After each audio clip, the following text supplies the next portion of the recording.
Hello, and welcome to Half the Year in Hell, the podcast for the ones who were made to carry what wasn't theirs.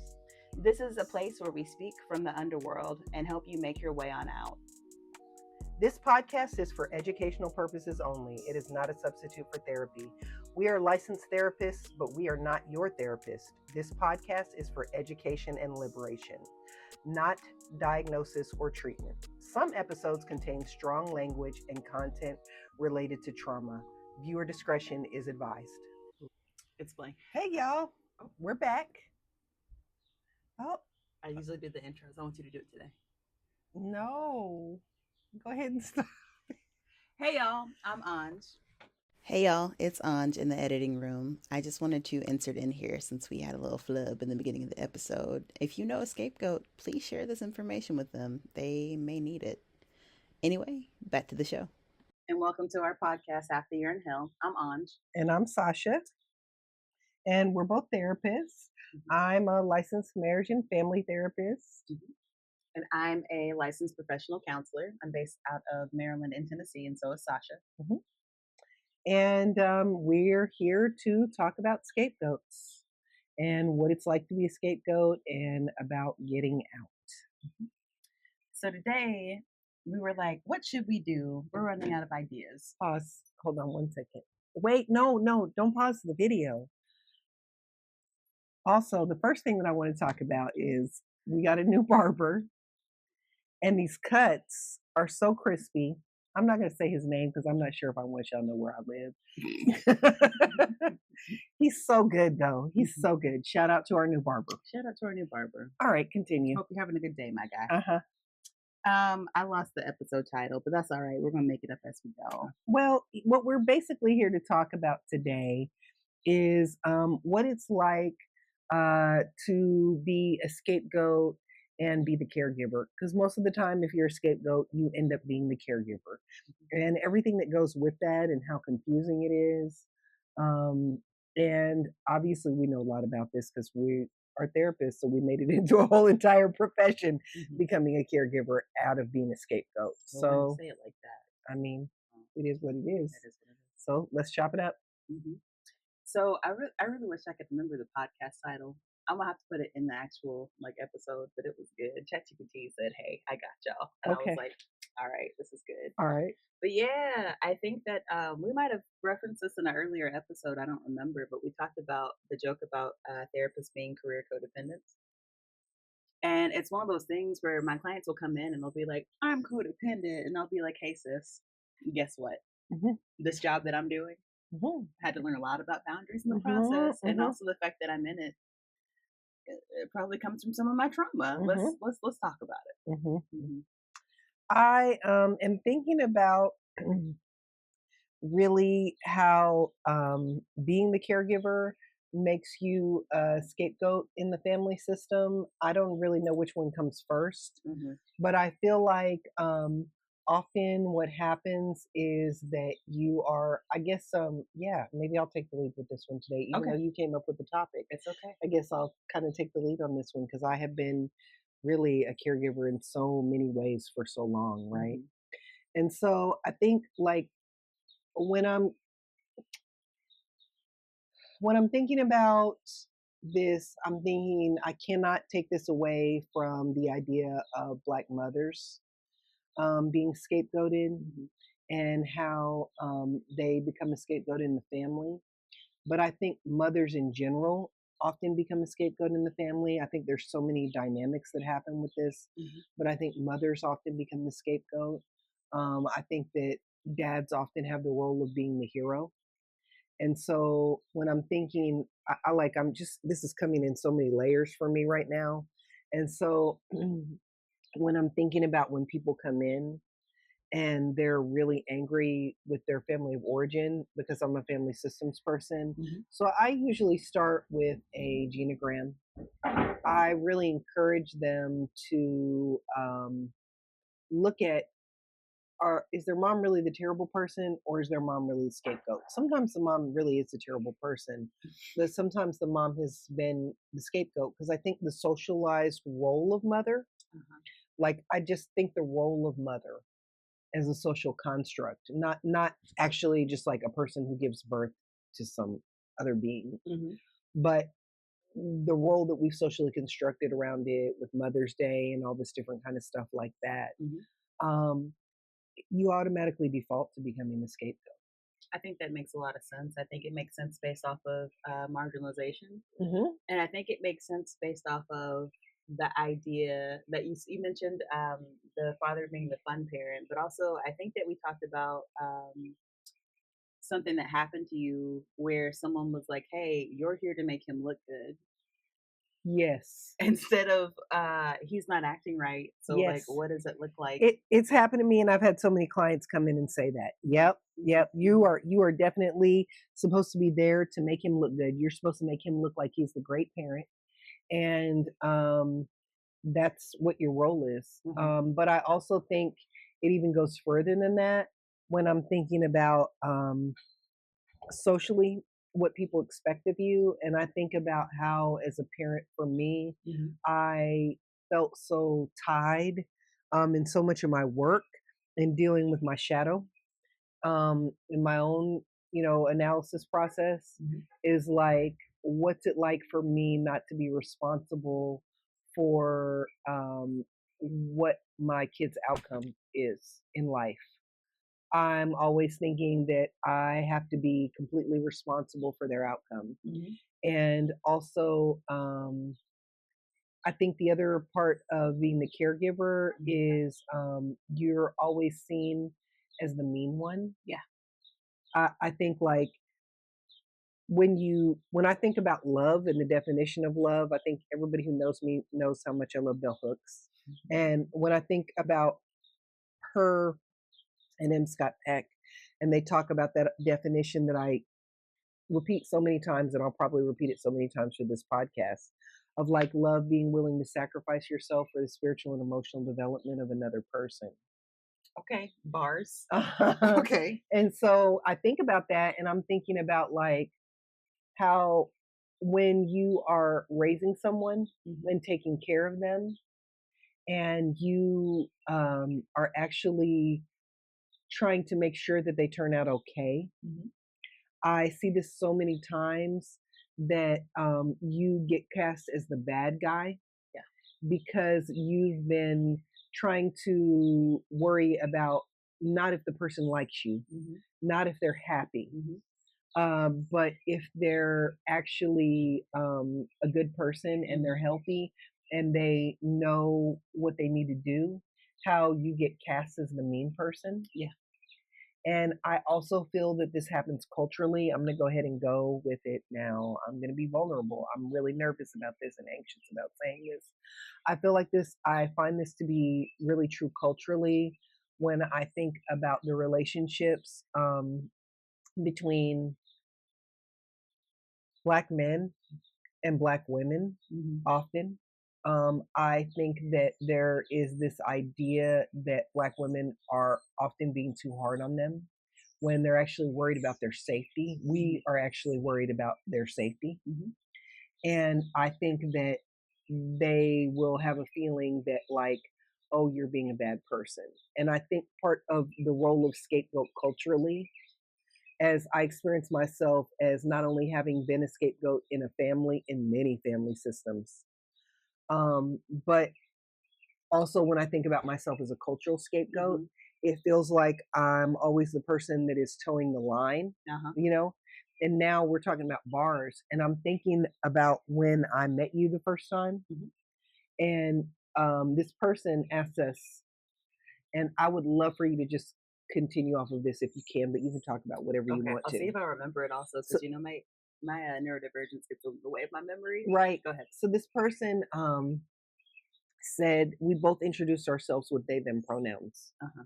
And this person that was assigned male at birth asked, like, what does it mean that you don't want to be called she her, that you want to be they them? What are you talking about? Mhm.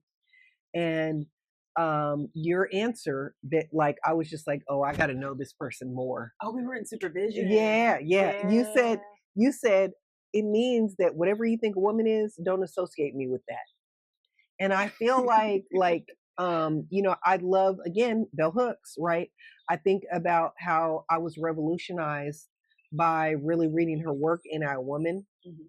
where she talks about Black women and how Black women are not really allowed to be part of femininity, Mhm. and how what a woman is really based on white women.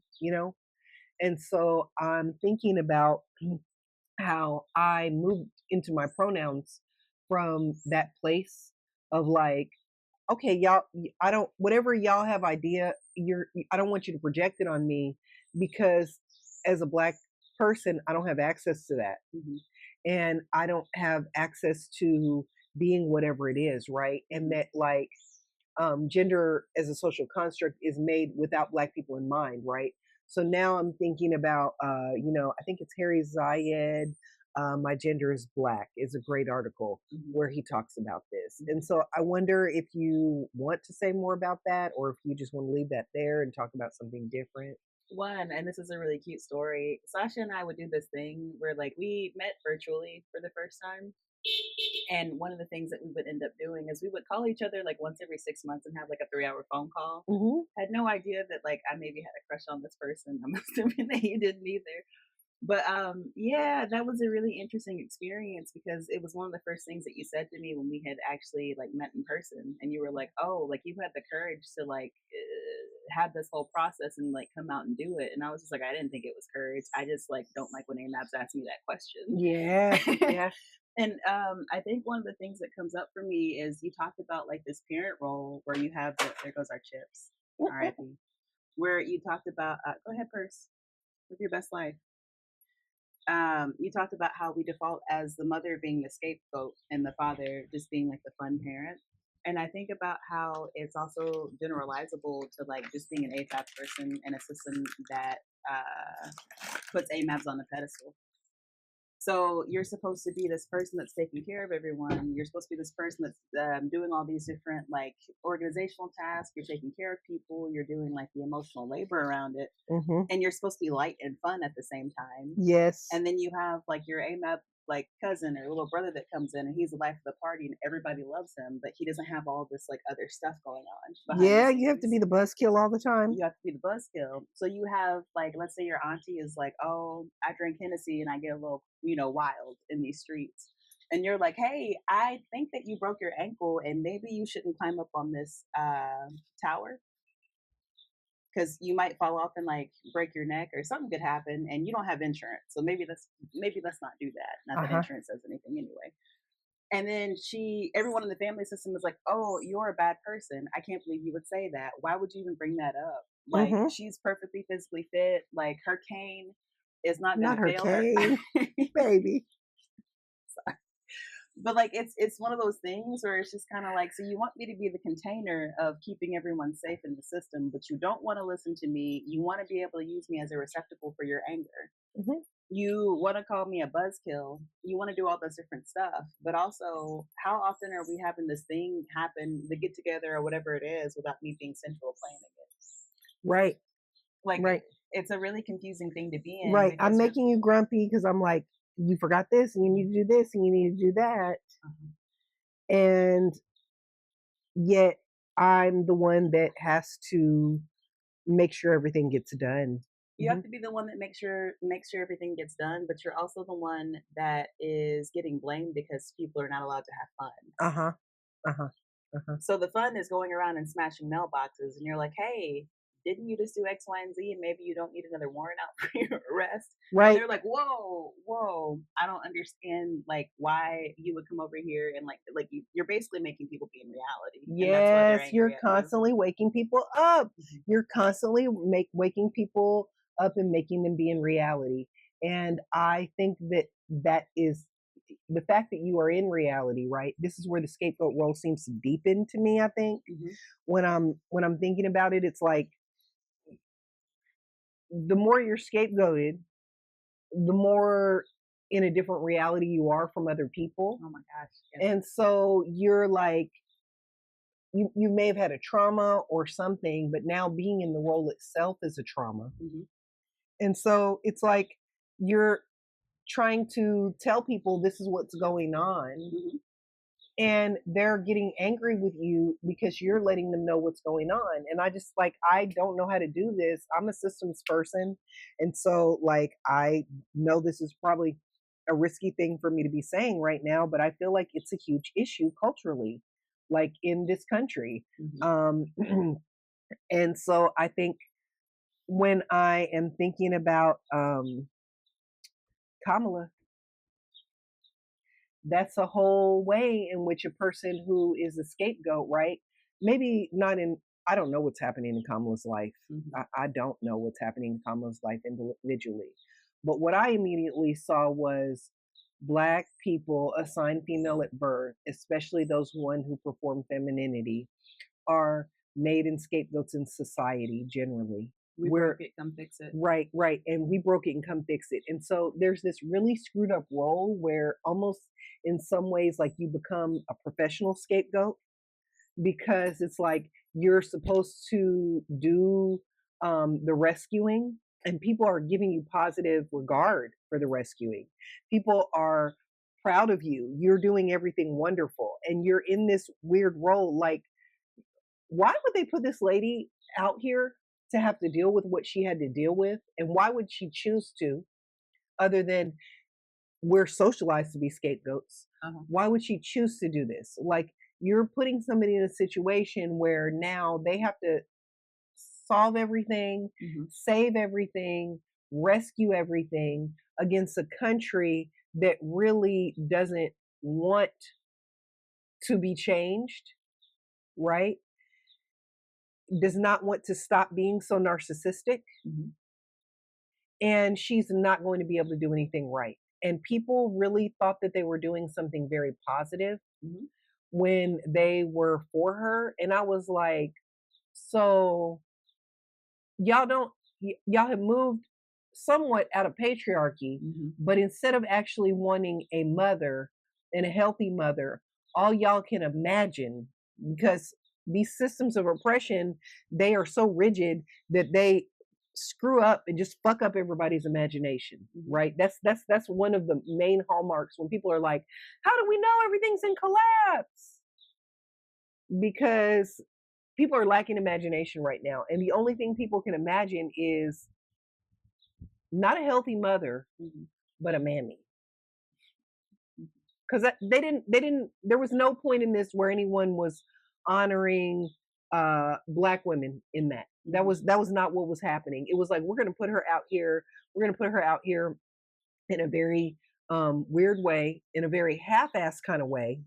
And then and then everyone's going to blame her. And it's the way people jumped on her and blamed her.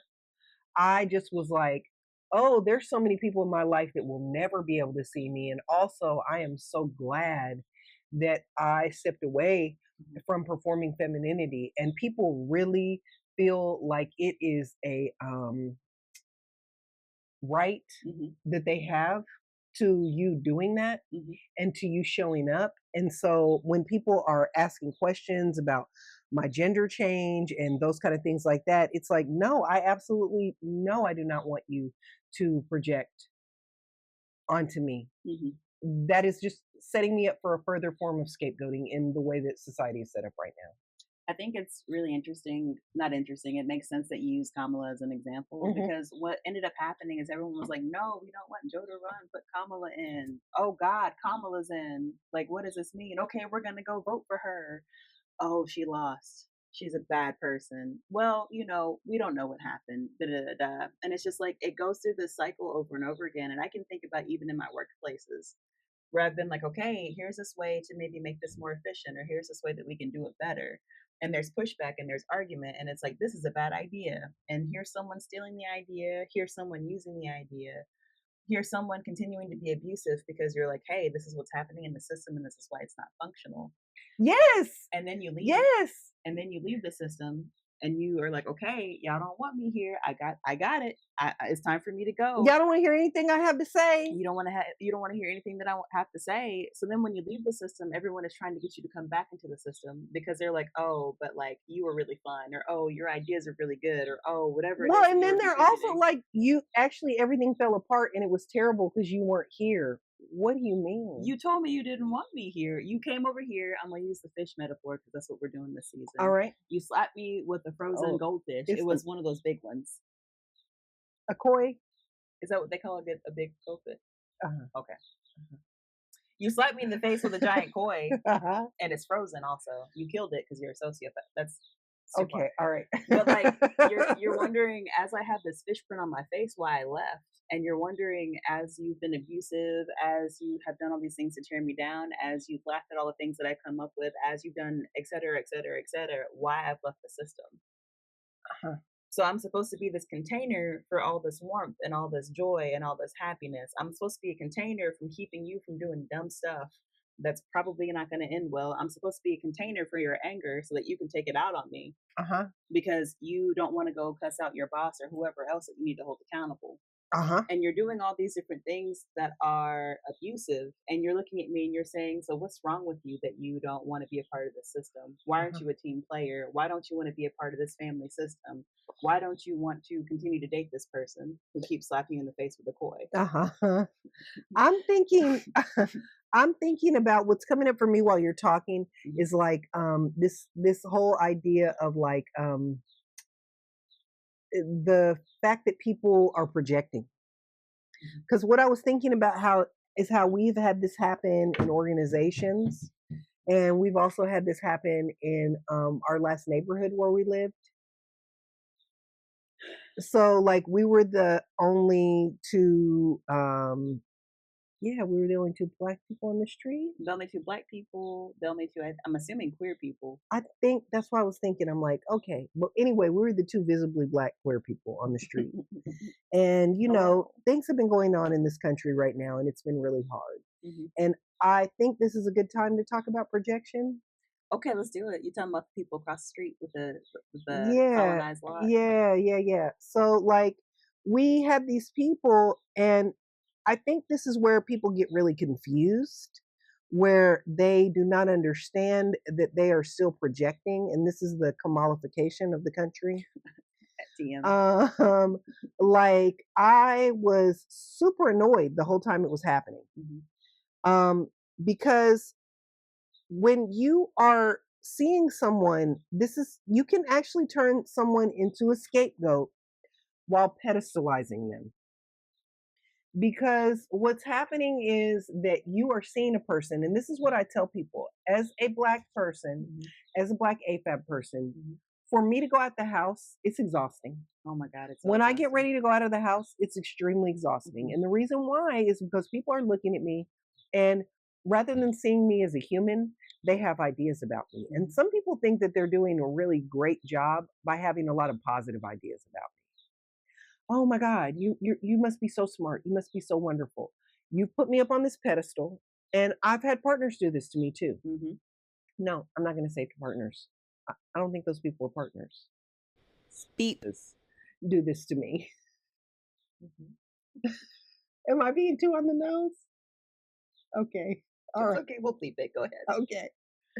So I think like I've had people do this to me, and I've had friends do it to me. And what happens is they will look at you, and rather than see you as a person, they're trying to overcorrect for their racism, their whatever. And they put you on this pedestal like you're going to be this superhero, that you're going to save them. And you're going to be the most wonderful. And it's the whole strong black woman thing. It's the whole black excellence thing. So now I put you on this pedestal, and you don't, I think that you're wonderful. The problem is no one is perfect. You're a human being. So I also have feelings. I'm going to make mistakes. I'm neurodivergent. I make a lot of mistakes. I'm going to do things. I'm going to have a bad day. I'm going to be grumpy. But because you've cast me in this role, even though you think you're doing something positive for me, there's no room for me to wiggle around because I have to be perfect. And so when I fall short, or really actually there's nowhere for me to go. If you put me up on a pedestal, there's nowhere for me to go but down. So you no longer see me as a human being. And now I'm turned into a scapegoat in the system because y'all had me pedestalized in this certain way that I was supposed to be this superhero for you. Mm-hmm. And this is what happened in our neighborhood. We had this neighborhood that we lived in where, again, we were the only people that were Black on the street. And they kind of like had this great idea that they were going to be our friends, but they don't know anything about Black people. They didn't understand that we had just left the South And the trauma. and the trauma. And we did try to tell them, hey, we've left the South, but they're not thinking like, oh, we are not necessarily comfortable with interacting with white people like that. Mm-hmm. We don't know what y'all are about to do. They're not thinking about how much emotional labor we have to do in our regular life, Especially being therapists. especially being therapists. They don't know what's going on. They didn't know that I was going through cancer. Mm-hmm. So they're grumpy and mad because we're not out here smiling and waving and performing for them. And so I really think like people have to really, in order for us as humans to like evolve into something different, we have to understand that it's really all about projection. It's interesting because I was just like, oh, I said that thing about, oh, this AMAB asked me this question and I got really like irritated and like just off the cuff, just like said something immediately. Mhm. But I think that I have grown resentful from other people's expectations because as a Black AFAB, you cannot leave the house without 20 different people expecting you to do something. Uh-huh. So you're supposed to be a mammy to this person and emotionally caretake them. You're supposed to take care of their kids when they're out running around and acting a donkey. You're supposed to be a sexual object. You're supposed to not be a sexual object depending on who else is in the room. Mhm. You're supposed to be the smartest person in the room, but also not know what you're talking about. And like there's all these different like projections and there's all these different contradictions within the projection. And it's just like, what does it look like for me to just be able to be in the space as a human being that doesn't have anybody telling me what I need to like exist as? Right. Can I just be a person? Can I That's just the be a they, person? them pronouns. Mhm. And like, what does it look like for me to step away from performing femininity? Or what does it look like for me to step away from performing being the person that has everything together and that I'm never anxious? Like, what does it look like for you to actually see a human being on the screen talking to you or a person talking to you instead of an object for your needs to be met? Woo! Okay. All right. Uh-huh. Mhm. Mhm. Uh-huh. Mhm. It's just like a really frustrating thing, and I think it's one of those things that like I can talk about this with other Black AFABs. Black AFABs come to therapy with me all the time, and by the fourth or fifth session, I'm like, what does it look like for you to understand that people are probably putting you into the role of a mammy archetype? Mhm. It's so painful. It's so painful to be in a place where people in your own family, maybe even people in your community, even if they think that they love you, they can't see you. Uh-huh. It's painful. And it's a very, very painful feeling. And I,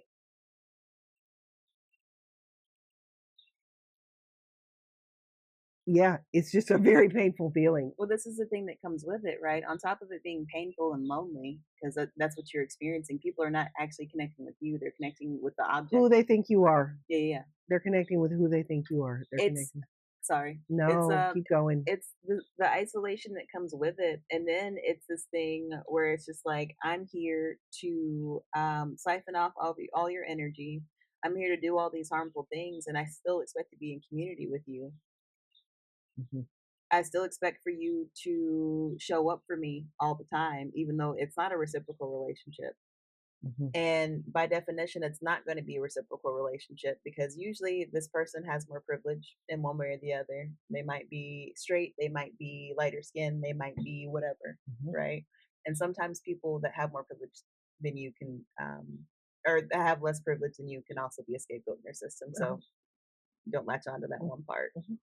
But like, what does it look like to not be able to step into any space where you're fully seen and everything that you do feels like a performance and everything that you do feels like it's not genuine because people are expecting it to be a performance? Ooh, and I'm also really thinking about Trisha Hersey's work here.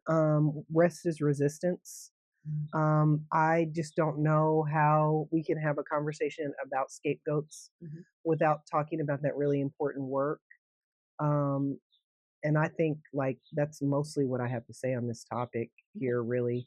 Um, I'm thinking about if anyone has not heard of her that's watching this, she is the Nap Bishop, and I think I have mentioned her in other episodes. I'm not sure. Um, Again, this is one of the things that I talk about a lot. She has a social media presence called the Nap Ministry, and she's talking about rest. And I feel like right now, and what I've been, I just think that I see that person as a prophetess Mm-hmm. because when everything kind of started happening recently with the election and all this stuff, I just started thinking about what our role is. Mm-hmm. And I started thinking about resting. And I really don't, people get on her. I'll watch people on Instagram, especially before the book came out. She would, put up little statements about people to take a nap and take a rest. And people would argue with her. And sometimes I got to be honest, I would find myself arguing with her in my mind. I'll be like, but how can I? I got 99 bills. Mm-hmm. How can I? What do you mean rest? But I think that like I loved that she did this post that was Afrofuturism, and it was about time travel and Black women, and it was like so helpful for me to think about imagination and creativity and being more creative in the ways that I think about what rest is. And I think some of the rest that I'm learning to do right now is learning how to rest from projection and learning how to be, I think, like for Black women, that our individuation process as humans, our self actualization, whatever you want to call it, I'm a Jungian, so I call it individuation, is like resting and being yourself despite whatever projections people have on you. And that's the word that I have for all scapegoats, is like whatever system you're in, right? Because Black women are the main scapegoats in this system, but there's so many other people who are scapegoated in this larger system. And there's so many people being scapegoated within their families because that's the problem with power. This is why you can't pick a gender or a social category that you can say somebody's a scapegoat. When you have a situation where you have limitations on resources and you have a structure that's built on power dynamics, then anybody can become a scapegoat at any time. Disability, gender, race, etc. Aging. Aging. I think that one of the things that we can talk about in a future episode is what does it look like when scapegoated groups start to turn on each other and try to out scapegoat each other? It's that false scapegoat. It keeps coming back up, doesn't it? I think it's the false scapegoat, but it's also like when people are not false scapegoats. That's what I'm referring to. Yes, there's false scapegoating within that, but also like people that are actually scapegoats and they're like, well, my scapegoat thing is more important than yours. Oh yeah, because of the power dynamics. Yes, because we're so in tune with the power dynamic that we can only we have to even make being a scapegoat a power dynamic. That's so real. Yeah. How do you turn the scapegoat into the most powerful person in the system? And like, should that even be a thing? Because shouldn't we try to get away from the hierarchy that made the scapegoat to begin with? Right. Let's imagine something different. And on that note, I think that's it. Yeah, we're gonna go in and eat some dinner and get some rest. Especially, we don't want to happen what happened on the last episode where it started getting dark. We'll see y'all later. Although it did look kind of cool. Yeah, it did. It did. All right. See y'all next time. Bye. We'll get my shoes.